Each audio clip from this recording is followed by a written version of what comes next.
औज़ुबिल्लाहि मिनश्शैतानिर्रजीम बिस्मिल्लाहिर्रहमानिर्रहीम। I am Amir Miraj and you are watching Concept Coaching.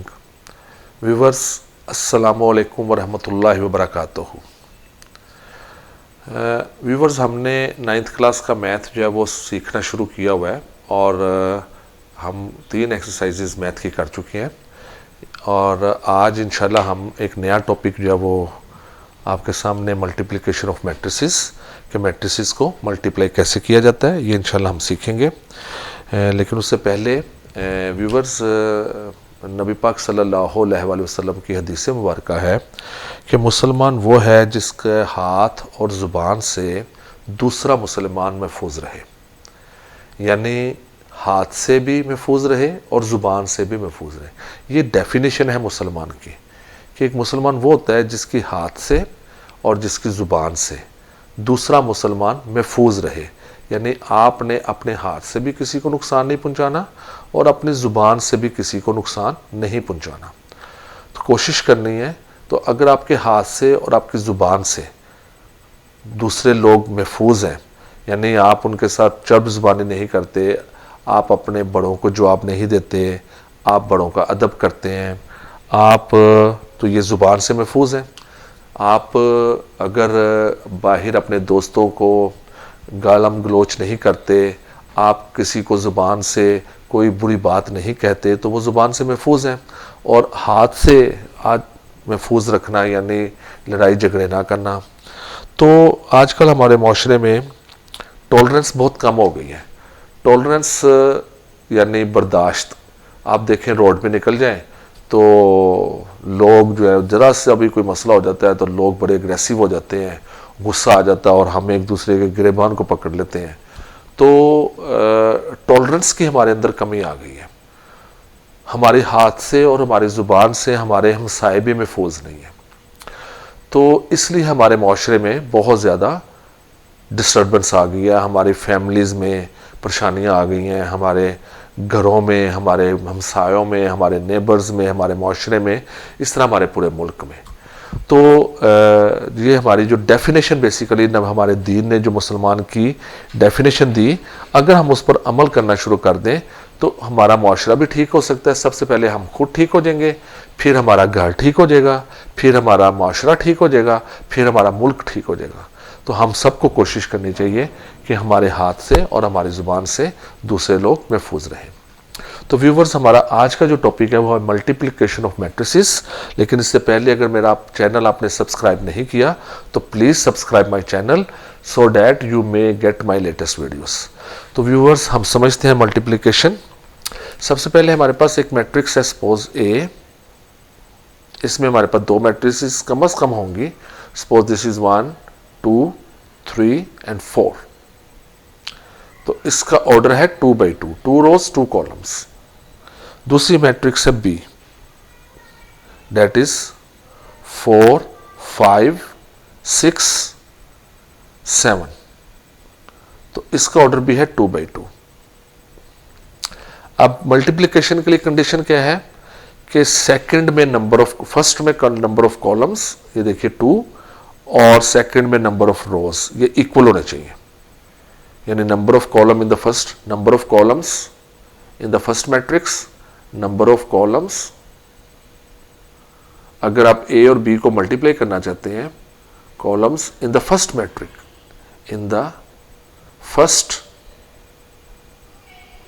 Matrix, पहली matrix जो आप लिखेंगे। सपोज अगर आप ए और बी को मल्टीप्लाई करना चाहते हैं, ए और बी, तो पहले हमने ए लिखा है, फिर हमने बी लिखा है। तो ए में number of number of columns must be equal to number of rows in the second matrix. This is the condition. Number of columns in the first matrix must be equal to number of rows in the second matrix. अगर आप A B को multiply करना, suppose आप इन दोनों को अगर multiply करना चाहते हैं, इसमें देखिए नंबर ऑफ कॉलम्स कितने हैं 2, इसमें देखिए नंबर ऑफ रोज कितनी है 2। सो 2/2 सेम आ गई, सो ये मल्टीप्लाई हो सकती है। और एग्जांपल देखते हैं। सपोज आपके पास मैट्रिक्स ए है, suppose this is 1 2, this is matrix A and matrix B is 3 4। अब आप देखिए इनका ऑर्डर लिखिए। इसका ऑर्डर है 1/2, इसमें 1 रो है 2 कॉलम्स है। और इसका ऑर्डर लिखिए, इसका ऑर्डर 2 रोज 1 कॉलम। अब आप देखिए, अगर आप ए और बी को मल्टीप्लाई करना चाहते हैं, ए बी फाइंड आउट करना चाहते हैं, if you want to find out A multiply by B, तो पहले आपने ए लिखा है फिर आपने बी लिखा है। तो अब आपने ए में देखना है कॉलम्स। ए में कॉलम्स कितने हैं? 2 कॉलम्स। और बी में रोज कितनी है? 2।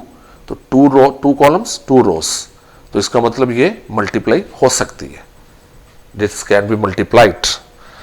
और इसका एक और तरीका भी है। सपोज पहले ए लिखा है तो आप ए का ऑर्डर यहां लिख लें, फिर आपने बी का ऑर्डर लिखना है तो बी का ऑर्डर यहां से शुरू करें, बी का ऑर्डर यहां लिखें। तो देखिए कि अगर ये सेम आ जाए, जैसे यहां पर देखिए ये सेम आ गया, तो अगर ये सेम आ जाए इसका मतलब मल्टीप्लिकेशन पॉसिबल है, मल्टीप्लिकेशन हो सकती है। ये सॉरी कट रहा है, मैं इसको, ये देखिए, ये अब देखिए कि पहले का ऑर्डर लिख लें, पहले का ऑर्डर लिख लें 1/2, पहले का ऑर्डर 1/2, दूसरे का ऑर्डर उससे नीचे लिखें 2/1। तो अगर ये सेम आ जाए तो इसका मतलब ये है कि मल्टीप्लिकेशन हो सकती है, multiplication can be done. So in case ये ऐसा हो जाए तो फिर मल्टीप्लिकेशन हो सकती है। हम नेक्स्ट एग्जांपल की तरफ चलते हैं।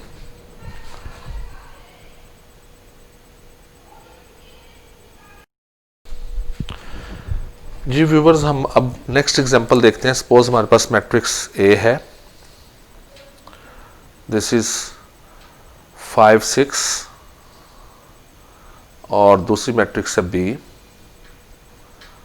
This is 6 7। तो हमने देखना है क्या ए बी मल्टीप्लाई हो सकता है और क्या बी ए मल्टीप्लाई हो सकता है। तो ए बी के लिए हमने इसका ऑर्डर, पहले ए का ऑर्डर लिखना है। ए का ऑर्डर आप लिखिए, ए का ऑर्डर है that is 2 rows and 1 column, 2/1, 2/1 लिख लें। दूसरे का ऑर्डर इसके नीचे लिख के देख लीजिए, बी में 1 रो और 2 कॉलम्स, 1/2। तो अब देखिए यहां पर ये सेम आ गया, ये सेम आ गया, तो इसका मतलब ये मल्टीप्लिकेशन पॉसिबल है, ए बी की मल्टीप्लिकेशन दैट इज पॉसिबल। अब बी ए देखिए, पहले बी का ऑर्डर लिखिए, बी का ऑर्डर जो है दैट इज 1/2, उसके नीचे ए का ऑर्डर लिखिए, ए का ऑर्डर है that is 2 rows and 1 column, 2/1। तो बी ए भी पॉसिबल है, बी ए भी मल्टीप्लाई, देखिए सेम आ गया। अगर ये सेम आ जाए तो इसका मतलब मल्टीप्लिकेशन हो सकती है, मल्टीप्लिकेशन इज पॉसिबल। तो यूं हम ऑर्डर लिख के तो ये चेक कर लेते हैं क्या ए बी और बी ए पॉसिबल है या नहीं possible. So this is the way कि पहली मैट्रिक्स में नंबर ऑफ कॉलम्स और दूसरी मैट्रिक्स के नंबर ऑफ रोज इक्वल हों तो ये मल्टीप्लिकेशन पॉसिबल है। इसी तरह इसमें अगर ये बी पहले लिखा हुआ है तो बी की नंबर ऑफ कॉलम्स 2 हैं और ए के नंबर ऑफ रोज 2 हैं, सो ये मल्टीप्लिकेशन पॉसिबल है। तो व्यूवर्स, अब हम एक्सरसाइज स्टार्ट करते हैं और पहला क्वेश्चन हमारा यही है कि हमने बताना है कि मल्टीप्लिकेशन पॉसिबल है या नहीं पॉसिबल। जी व्यूवर्स, ये हमारा क्वेश्चन है एक्सरसाइज 1.4 और क्वेश्चन नंबर 1 का फर्स्ट पार्ट। हमने ये बताना है कि क्या ये मल्टीप्लाई हो सकते हैं, जस्ट ये बताना है कन्फर्मेबल है इनकी मल्टीप्लिकेशन या नहीं, मल्टीप्लाई नहीं करना हमने इनको। तो हम पहली का ऑर्डर लिखते हैं। इसका ऑर्डर जो है, इसका ऑर्डर क्या है, फर्स्ट का ऑर्डर हम रफ में लिखेंगे और इसमें कितनी कॉलम्स कितने, नंबर 1 नंबर 2 कॉलम्स है। चलिए इस तरह लिखते हैं, number of columns in the first, number of columns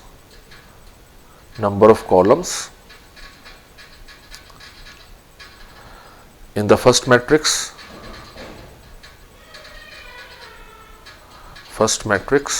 अब लिख लें कितने हैं नंबर ऑफ कॉलम इसमें, दैट इज 2। अब देखिए दूसरी में नंबर ऑफ कॉलम्स कितने हैं, दूसरी में नंबर ऑफ रोज कितनी है, number of rose number of rows in the second matrix, वो कितनी है जी, नंबर ऑफ रोज इसमें 2 रोज है, सो 2, तो ये सेम आ गया हमारे पास। So multiplication is confirmable, multiplication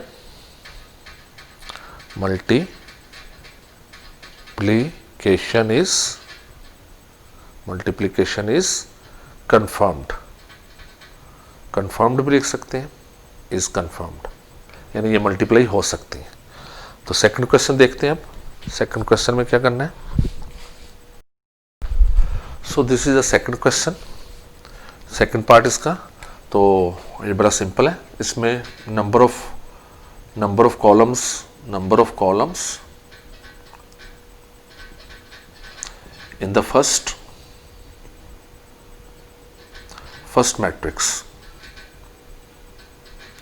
matrix में नंबर ऑफ कॉलम कितने हैं, इसमें नंबर ऑफ कॉलम जो है वो 2, दैट इज 2, तो 2/2 की है तो 2 ही हैं, और number of rows in the second matrix,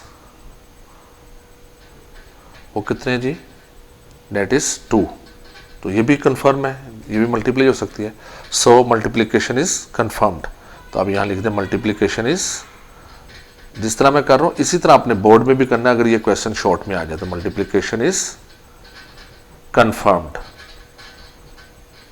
और हमेशा साफ लिखिए और खुला लिखिए, साफ और खुला लिखिए, लाइनों की बिल्कुल केयर ना करें, जैसे मैं लिख रहा हूं आप बिल्कुल इसी तरह साफ और खुला लिखिए, हैंड राइटिंग अच्छी रखिए, सीधा सीधा लिखिए, मैं मतलब सीधा सीधा लिखता हूं, तो आप भी अगर ये हैंड राइटिंग मेरे जैसी बनाना चाहें तो आप बना सकते हैं, बिल्कुल सीधे सीधे लिखिए, लेटर सेपरेट लिखिए, तो आपकी हैंड राइटिंग बहुत साफ हो जाएगी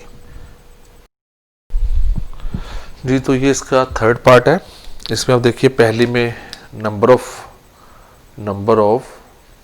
columns in the first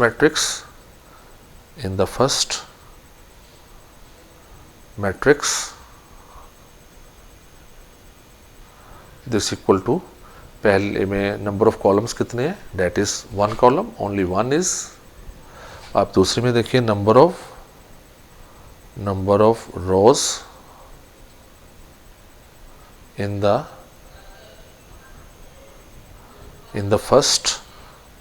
the second matrix this equal to, second matrix में कितनी है रोज, 2 रोज, तो पहले में कॉलम जो है वो 1 है, दूसरी में रोज जो है वो 2 है, तो ये इक्वल ही नहीं आया, so multiplication is not possible, multiplication is not possible, तो इनकी मल्टीप्लीकेशन नहीं हो सकती, क्योंकि ये इक्वल आ जाए, अगर यहाँ भी 2 आ जाता, यहाँ भी 2 आ जाता फिर तो ठीक था, लेकिन पहले में कॉलम जो वो 1 है और दूसरी में रोज जो है वो 2 हैं, तो this multiplication is not possible. So next चलते हैं, नेक्स्ट क्वेश्चन इज जी व्यूवर्स, ये हमारा नेक्स्ट क्वेश्चन है नंबर 4। तो हमने बताना है क्या ये मल्टीप्लाई हो सकते हैं, तो उसके लिए अब देखिए पहली में लिखिए नंबर ऑफ कॉलम्स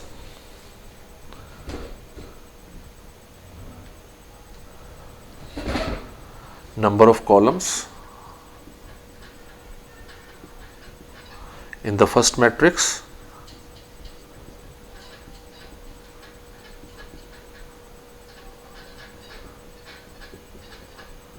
पहली में नंबर ऑफ कॉलम्स देखने हैं वो कितने हैं, पहली में नंबर ऑफ कॉलम्स बताइए कितने हैं जी, 2 कॉलम है, very good, this is the first column and this is the second column, so 2 columns है, तो हम यहां लिख देते हैं 2। अब दूसरी में नंबर ऑफ रोज कितनी है, बताइए नंबर ऑफ रोज कितनी है। वेरी गुड, आपने बिल्कुल ठीक बताया। This is 1, this is 2, 2 rows. So number of rows in the second matrix, this equal to 2। So ये सेम आ गया, 2 columns and 2 rows, so multiplication is possible. तो हम यहां लिखेंगे confirm, multiplication is confirm, multiplication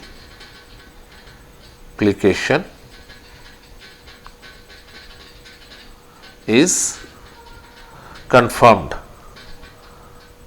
confirmed, confirmed। Multiplication जो है ये confirmed है। So this multiplication is confirmed।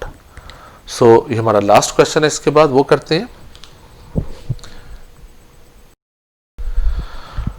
Ji viewers. ये हमारा लास्ट क्वेश्चन है, इसको हम देखते हैं कि नंबर ऑफ कॉलम्स पहले बताएंगे। पहली में number of columns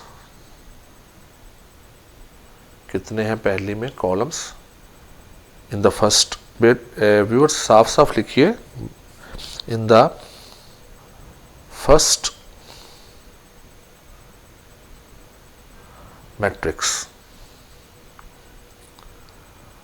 this equal to number of columns in the first matrix कितने हैं जी, 1 2 3। वेरी गुड, 3 है इसमें। और number of rose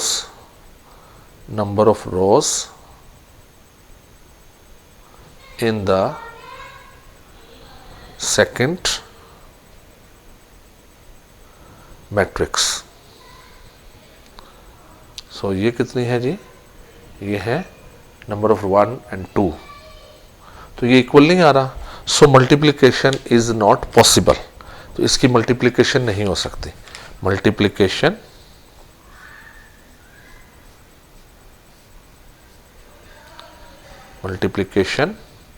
is not possible, इसकी मल्टीप्लिकेशन पॉसिबल नहीं है। सो व्यूवर्स, ये हमारी एक्सरसाइज 1.4 के फर्स्ट क्वेश्चन जो है वो कंप्लीट हो गया, जिसमें हमने ये जान लिया कि मैट्रिसेस को मल्टीप्लाई करने की क्या कंडीशन है और हमें कैसे पता चलेगा कि ये मैट्रिसेस मल्टीप्लाई हो सकती हैं या नहीं हो सकती। सो होपफुली आपको आज का लेसन जो है वो समझ आ चुका होगा। अगर आपका कोई भी मसला है, कोई कन्फ्यूजन है, आपको कोई बात समझ नहीं आई, तो you may right in the comment and I will reply you inshallah. You may ask any question in the comment box and you may write anything to me, then I will reply you inshallah. So inshallah next lesson में हम ये सीखेंगे कि multiplication कैसे करते हैं, how to multiply the matrices, इनको multiply हमने कैसे करना है। अभी तो ये सिर्फ बताया गया है कि हमने ये मल्टीप्लाई हो सकती हैं या नहीं हो सकती, अब कैसे करना है multiply we will learn in the next lesson. तब तक के लिए इजाज़त दीजिए, अल्लाह हाफिज़, पाकिस्तान जिंदाबाद।